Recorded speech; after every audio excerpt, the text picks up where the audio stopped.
Question number 181 अपने सामने, इसमें क्या बोल रहा है, एक शॉपकीपर है, वो प्रोडक्ट बेचता है कुछ नुकसान पे। He reduce selling price of the product by 5%, his loss increases by 4%।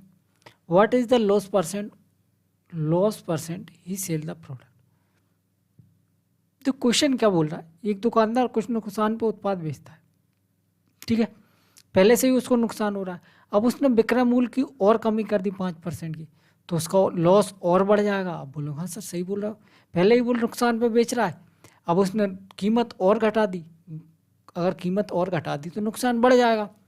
बिल्कुल ठीक है, तो जितनी कीमत घटाई जाएगी उतना ही नुकसान बढ़ेगा। मतलब क्या है, मतलब ये है कि एसपी का 5% बराबर होगा किसके, लॉस के 4% के।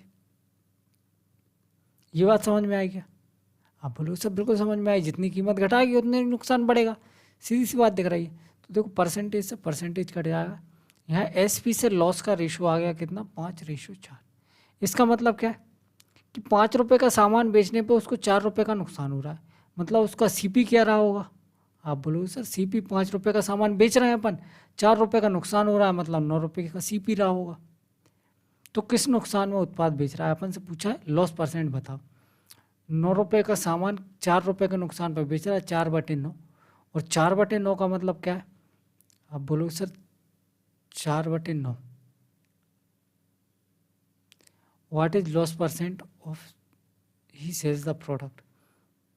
सॉरी मिस्टेक,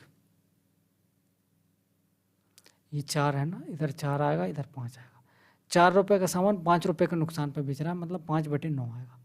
5/9 का मतलब क्या हो जाएगा, 55.55%। ठीक है, बिल्कुल ठीक है।